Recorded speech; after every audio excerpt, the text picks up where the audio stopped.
It's 8 p.m. and here are our top stories in 90 seconds. We're definitely seeing more people in the creek with the weather warming up. But rivers across our state have a mind of their own, and right now they're running dangerously fast. So the more water that's flowing, the faster it goes and the more power that it has. Restrictions are now in place across the Front Range. We catch up with search and rescue teams preparing to keep you safe. Just went straight through kind of the dead center of the feed yard. Cleanup is underway across Weld County after a now confirmed EF1 tornado moved through. I went out and recorded a video and I was like, well, it's kind of coming this way. I think it's okay.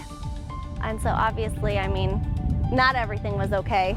Powerful testimony today by one of the STEM school shooters. I believe at one point Devin was gonna have people line up and then execute him like that. A teen already convicted goes into detail about how he and Devin Erickson plotted to kill their classmates. Ultimately, he wanted to come off as the hero. Plus, we all know how valuable Nikola Jokic is to the Nuggets. Now the rest of the NBA knows as well. Good Tuesday evening, and thank you for watching Denver 7 News on Local 3. I'm Jessica Porter. The hot weather is here to stay, but don't plan a trip to the Go Cool Off in our state's rivers and creeks just yet. The snow melt and recent rains are creating dangerous conditions. Rescue crews have been busy over the past several weeks, saving stranded tubers and rafters. Denver 7's Addie Guajardo joins us from Clear Creek in Golden, where, Addie, the danger is evident where you're at. Jessica, experts say June is the most dangerous time of the year when it comes to water activities. I want you to take a look at these kayakers strolling by this. This is why it's dangerous. This is why they're wearing helmets. They have their safety vests on because you can see how quickly that kayak overturned. Restrictions are in place at Clear Creek because the water levels have reached so high. Right now, this water flow is 900 cubic feet per second. If you're wondering what that means the flow of the water right now is 10 times stronger than it is during winter time. Hot. Yeah, it's hot. As the weather heats up, It's really hot. and the snowpack melts, rivers and creeks are reaching high water levels, increasing water dangers. The more water that's flowing, the faster it goes and the more power that it has. Just a little bit of water can actually knock you right off your feet. Elias Halunga, a Golden native, knows the dangers of Clear Creek all too well. I've hit my head in there before and actually had people had to drag me out of the river. Firefighters from across the U.S. spent the day training in Clear Creek for swift water rescues. Rescues this time of year are extremely common. We had 2 rescues on Saturday, 2 children and then an adult as well that got off of their rafts and couldn't get out of the water. On Monday, Poudre Fire Authority rescued 5 people from the Poudre River. They've performed at least 20 rescues since Memorial Day.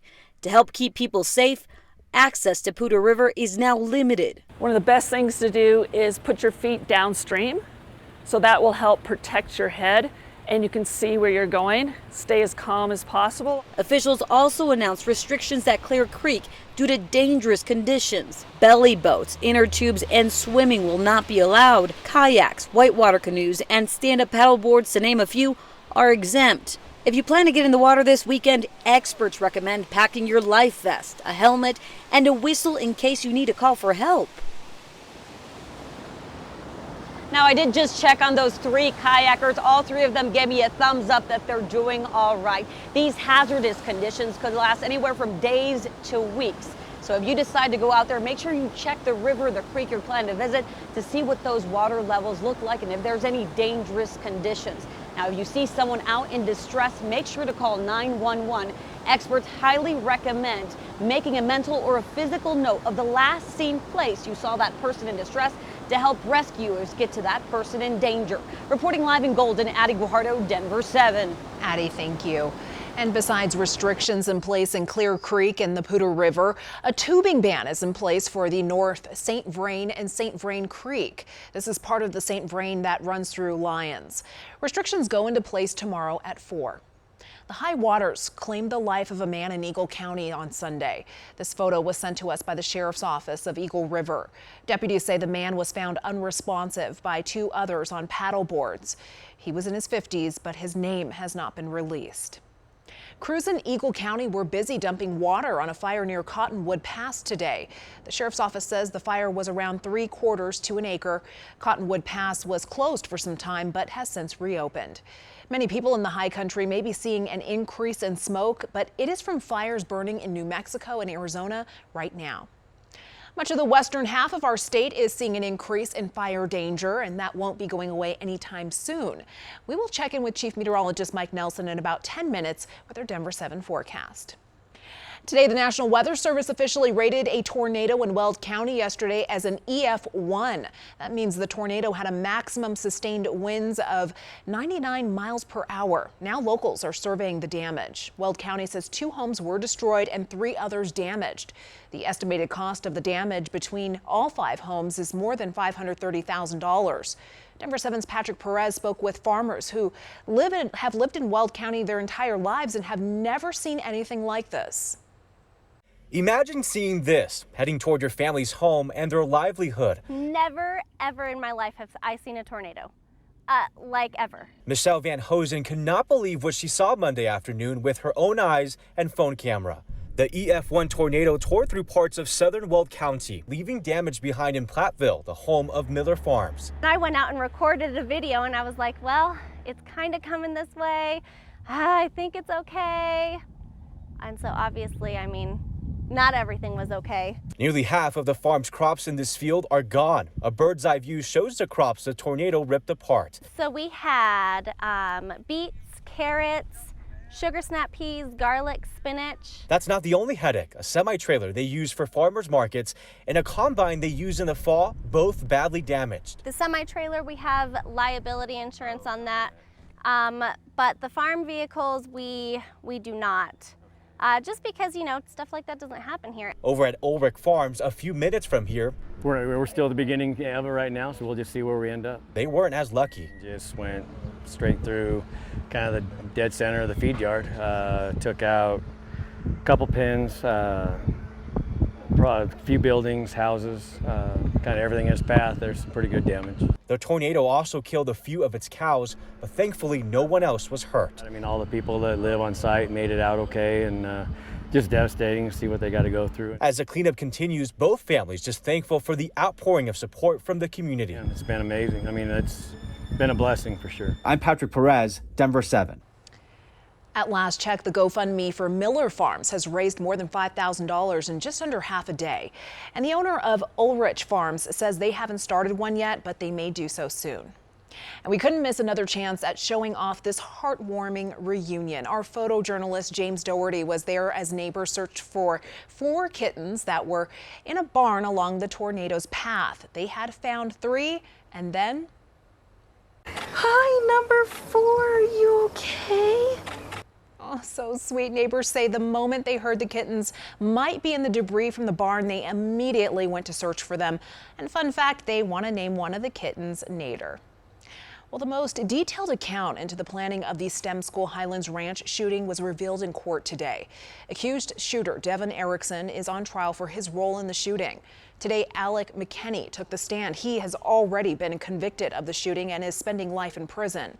During his testimony, McKinney said Erickson toyed with 3 different methods of shooting students he disliked before settling on the final outcome. McKinney says both had their own lists of students they disliked. He says Erickson planned to execute his classmates while they were lined up along a wall. Then the plan was for Erickson to kill McKinney. The end of the plan was that he was, after everyone besides him and myself was dead in that classroom, he was going to then shoot me to make it look like he attempted to save everyone. And then ultimately he wanted to come off as the hero. Well, McKinney says the 2 were inspired by Sol Pais. She was the woman who traveled to Colorado from Florida, planning to carry out school shootings. She was inspired by the Columbine shooting. A woman wanted for killing her 7-year-old son in Nevada has been arrested in Denver. The FBI believes Samantha Rodriguez murdered Liam Husted and left his body at a trailhead near Las Vegas. Rodriguez was later spotted in Grand Junction and again alone at a Denver hotel. A cause of death has not been provided. Well, now to some good news. Denver Nuggets big man Nikola Jokic has been named the NBA's most valuable player. NBA Commissioner Adam Silver interrupted the Nuggets team meeting tonight in Phoenix and gave Nikola and the Nuggets all of the good news. Well, Jokic said when he was a kid, he never even dreamed of playing in the NBA, let alone being the league's best player. But here he is today, MVP of the NBA. I didn't even think I will be in NBA, my goal in that when I started to play basketball back home, it was playing a EuroLeague because that was kind of the closest league, the closest top league to my country. Then when Nuggets drafted me, it was an opportunity for me to become an NBA player, and I think I did a good job of using that opportunity. Yeah, definitely done a great job. Jokic has one of the best seasons in NBA history. He started every game this year and led the league in double-doubles. Jokic and the Nuggets look to even up their series with the Phoenix Suns tomorrow night at 7:30. It's getting close to lunch hour, and there isn't anybody here. Normally by this time we'll have cars starting to swing in. Businesses near the Central 70 project are facing a new problem. Dust and debris. Taste it. You can taste the cement. State lawmakers wrap up the legislative session. So what made the cut and what's out? We break it all down. Plenty of toasty temperatures again today, and even hotter weather is on the way. And coming up later, a Colorado man transforms an iconic kid's toy into works of art. For me, I mean, the actual building of them is very easy. It's almost like a meditation for me.